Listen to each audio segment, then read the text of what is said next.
tips on how to make and keep your New Year's resolutions. Today on Keeping You Organized.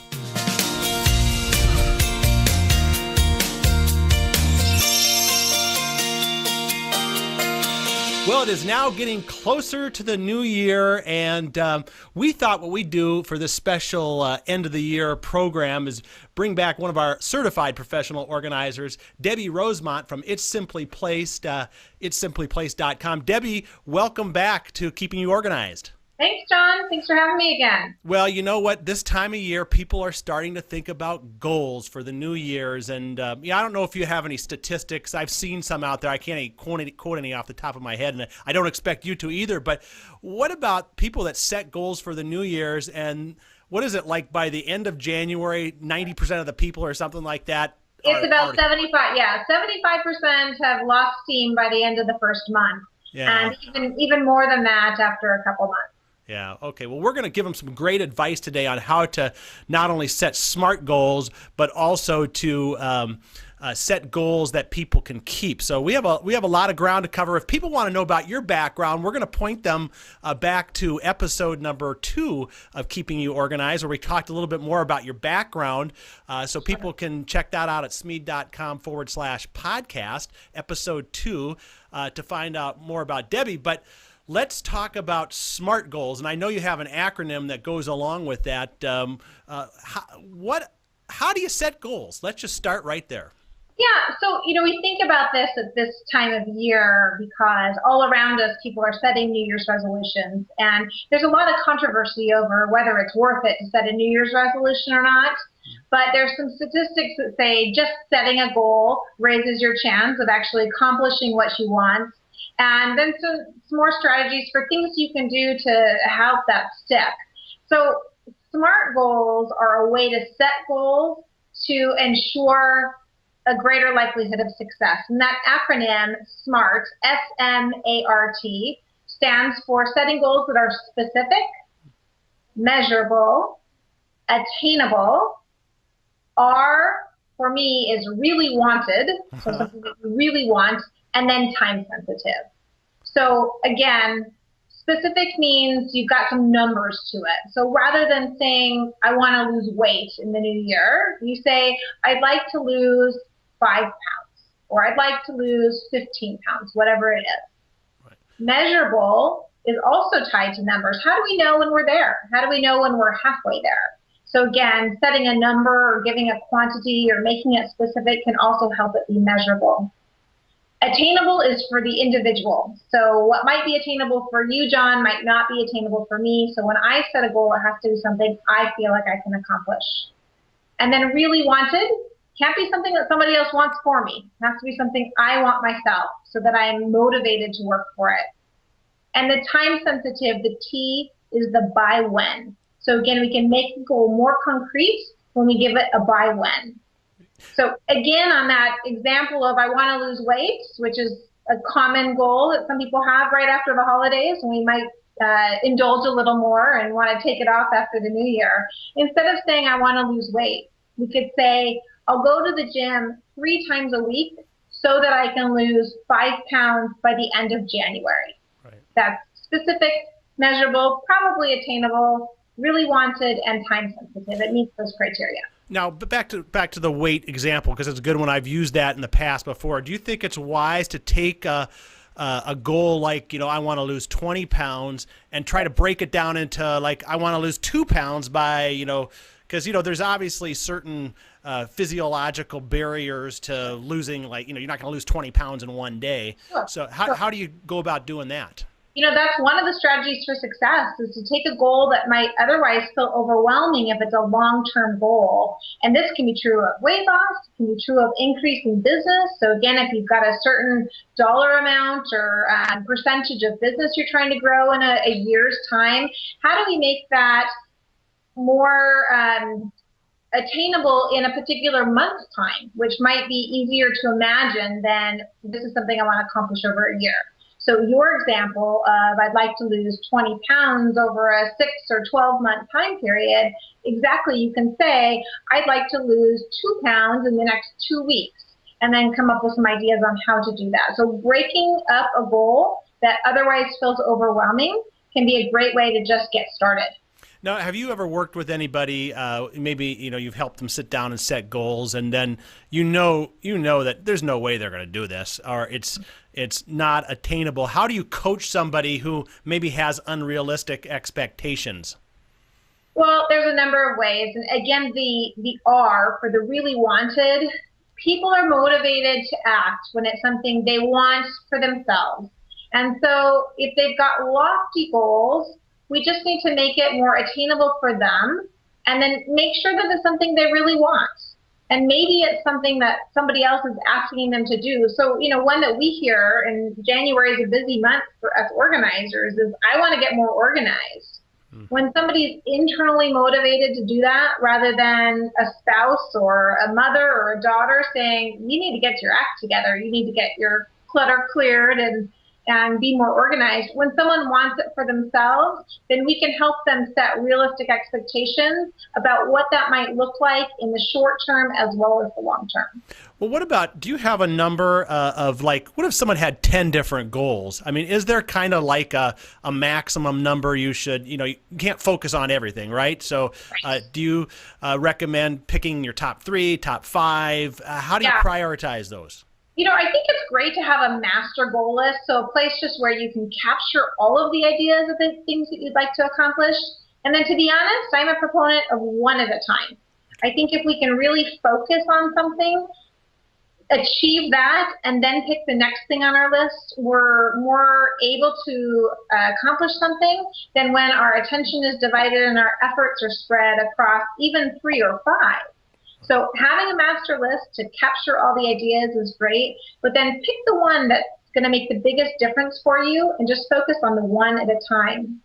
The other thing that I like to remind people is our brains and our bodies don't like sudden, overwhelming change. So even once you've picked the one goal, to take everything and change it so that you can accomplish that goal is going to be met with resistance in your brain and your body, whether it's a productivity goal, a weight loss goal, a goal to run a marathon, whatever it is. If we try and do too much too fast, or like you said, too many things at once, we'll be met with this internal resistance. Right. So do you have a philosophy that if someone's got a pretty difficult goal, let's say, and they've broken it down into what they need to do, what about like a fast start reward? Is it always encouraging to be able to get something done like in the next couple days, or what's the shortest time period that maybe someone could break something down to? And I think whatever someone needs to get motivated to get started, a short-term reward, and this can be, here's a goal, I've got a goal, and I've created an action plan, and I know it's going to be something that I'll accomplish over a long period of time. How will I reward myself for taking the first step? So, whether that first step happens over an hour's time or in a week, how will I reward myself in the short term just for getting started, I think is a great way. And that would be a small reward. And then thinking long term, how will I reward myself when I've accomplished the ultimate goal I hope to achieve? Right. Let's think back to your client list and maybe some people that you've worked with. What's kind of the most outrageous goal that someone has set that you've worked with and that they've achieved? That's a great question. There's the email intervention service that we provide where somebody in a short time period says, all right, I've got 30,000 emails in my inbox and I've got the goal to get it to 0. How can you help me? Again, we break that down and look at how we can help them get started and then what they can do on their own accord to keep the momentum going until they achieve that inbox 0. And there's a variety of ways to tackle that goal in particular. So we try and pick the one that's going to work right for them. Great. Well, how about you this year? Now, we're near the end of the year. Are there goals that you set maybe at the beginning of the year that you've attained and that you can share with us at least? That would be an interesting success story to share with the masses here. That's a great question. I had a goal to add another employee to my team, and that did happen. So that was a business goal. Really wanted to be able to serve more clients, and so we got set up to do that. And In doing so, I also had a goal to just firm up our onboarding process. So when we bring a new employee on, it's a smooth process. So more formal procedures around what that looks like. So those were two that were closely tied together and that I'm glad to say we're able to achieve. Great. Yeah, go ahead. Oh, I was going to say, go ahead. I mean, hey, celebrate more successes if you have them. Yeah, well, one of the things that we wanted to do was to get more information products out there. And so, again, just in a small way, we did a home maintenance record keeping electronic product that we were able to launch and can help people keep track of the maintenance that they need to do in their home and stay organized with that. So that was another win and another goal that was set at the beginning of the year and accomplished. Well, that's awesome. Well, that brings up another thing that I want to talk about, which is accountability. But we're going to take a quick little break here. And when we come back, let's talk about the accountability piece, because if you're not kept accountable, how do you know whether it's going to be successful and will you fall off the wagon? So we are speaking with Debbie Rosemont from itssimplyplaced.com, talking about goal setting for the new year. And when we come back, we're going to talk about accountability.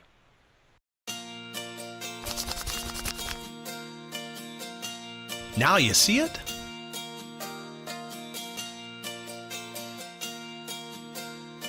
Now you don't.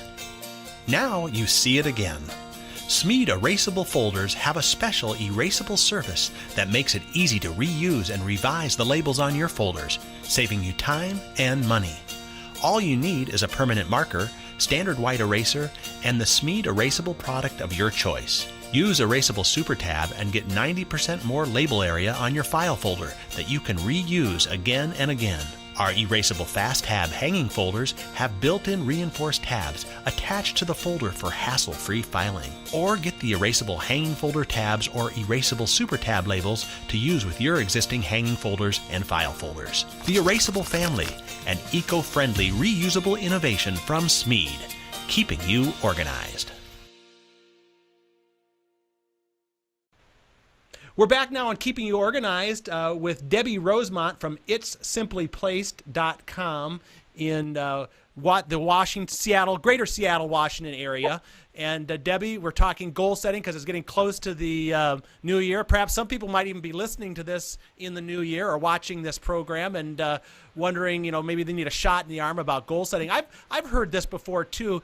Some people say their theory is don't set a goal like January 1st because you're kind of setting yourself up for failure because there's so much pressure with the new year and stuff. Have you heard anything like that, or do you subscribe to that at all? I have heard that. And again, you'll see on social media right around the first of the year, some people absolutely saying, I refuse to set resolutions, or I've heard this, maybe you have too, I resolve not to resolve.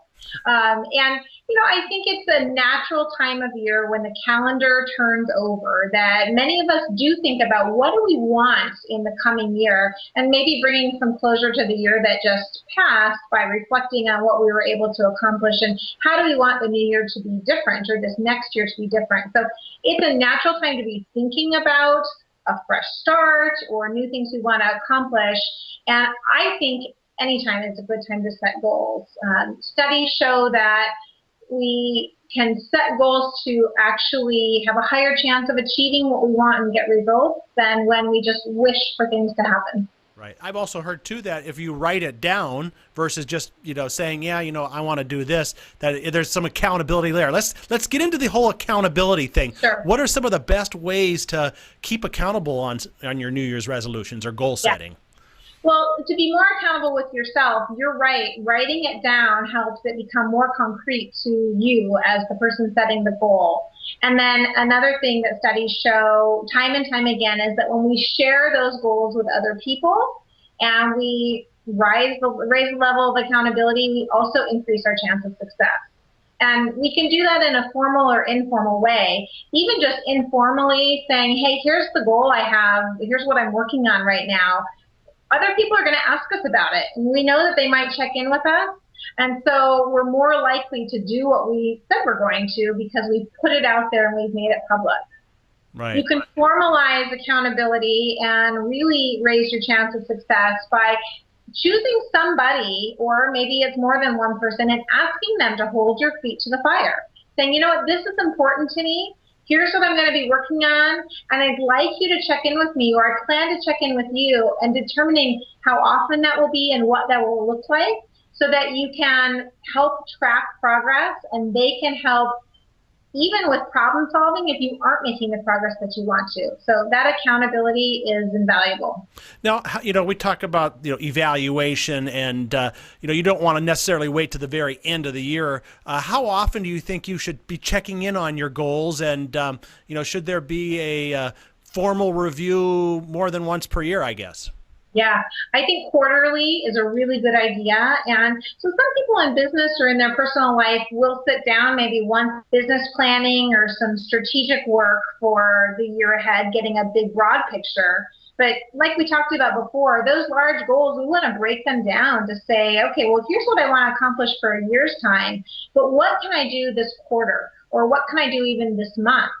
And when you have plans that are broken down like that, we want to be able to check in and measure success periodically rather than waiting till the end of the year and realizing you haven't made much progress and now what?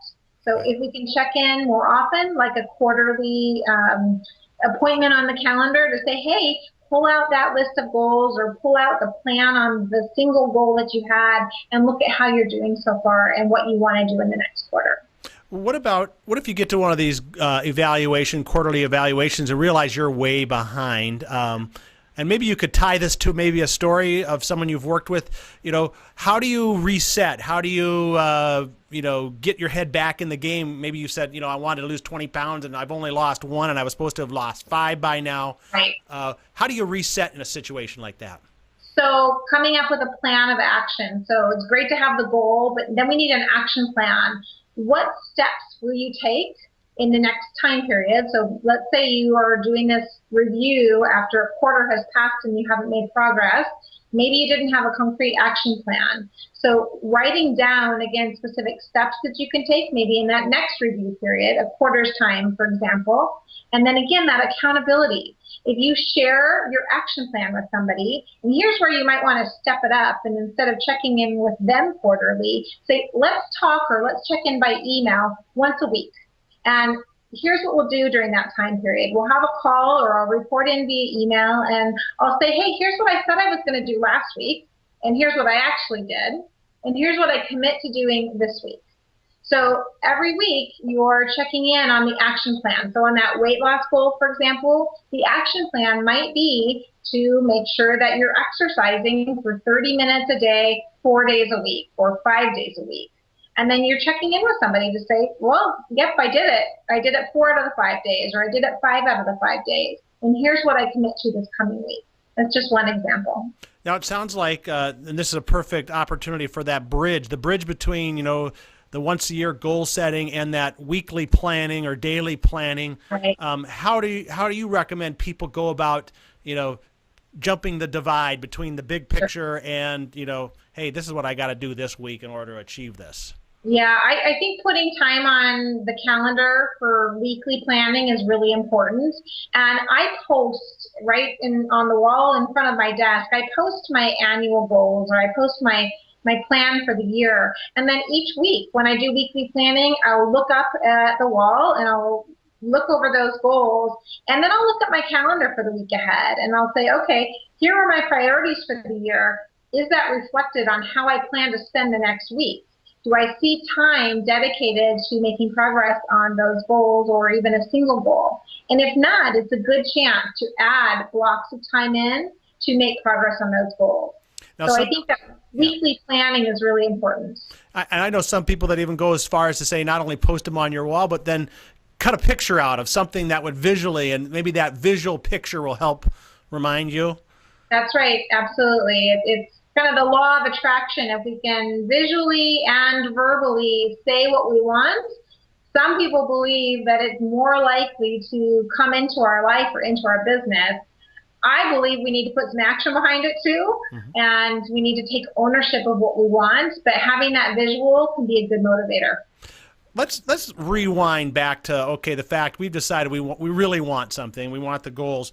What what are those first couple steps that someone needs to do to actually engage in this process? Do they just have to decide to do it, or is there like maybe some other way to decide, okay, here's what I want to do?